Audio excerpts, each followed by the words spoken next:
Everybody, it's Mr. D at In the Middle with Mr. D1 at blogspot.com with teaching tips for Lesson 15, Day 2 of my sight singing program called S Cubed.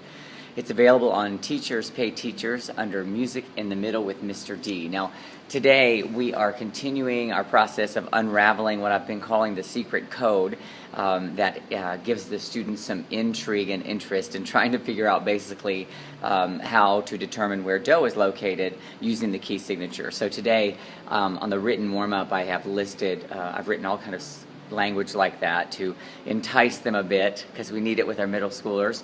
And I've listed some key signatures, and I'm asking the students to come up and circle what they believe to be is the last flat or sharp.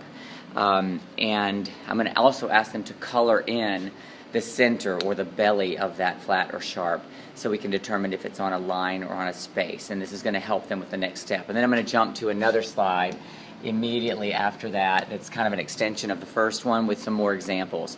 Calling students up, asking them to circle the last one, and I'm going to emphasize, I'm going to use my hand position, and I'm just going to cover up the key signature and move to the right, move to the left, because I want to have them focus on the last one on the right.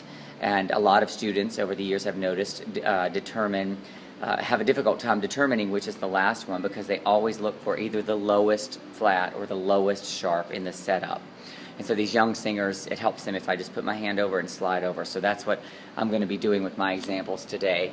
And then we're going to go right into the group written exercise, rhythm exercise.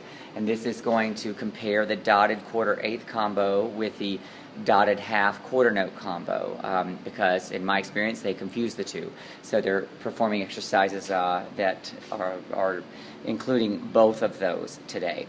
And that's going to be a bit of a challenge, but we're going to talk about that comparison. And then we're going to go into the game, forbidden pattern. We're going to use te, la, le for our forbidden pattern today. And they are going to sing a lot of chromatics. I'm going to mix it up. I'm going to do some skips in there as well. And I am going to focus on pitch and listening and making sure they're getting already better at that. Just as this is the third day or fourth maybe of chromatics, so they're getting good at that. And then we're going to do follow the hand with skips as we've been doing. And then their sight singing example today will include dotted half notes throughout it.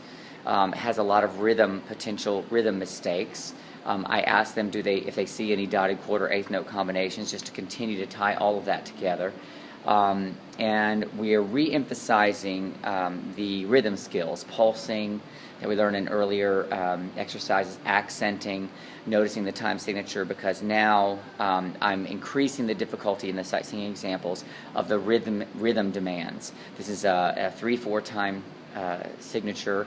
They're going to struggle a lot if we don't really bring back into focus some of those things that they've been working on. I noticed yesterday that a few of my kids weren't using their hands, of course constantly reminding them the importance of this, and then they start in a very non-threatening way. So you do the same in your classrooms. It really does make a big difference. All right, and that's what they're going to have in Lesson 15, Day 2. I hope it's working for you. If you want to find all my lessons, go to teacherspayteachers.com under Music in the Middle with Mr. D, or come to my blog at In the Middle with Mr. D1 at blogspot.com. Please leave feedback. I love to hear from everyone who's using the program. Thank you.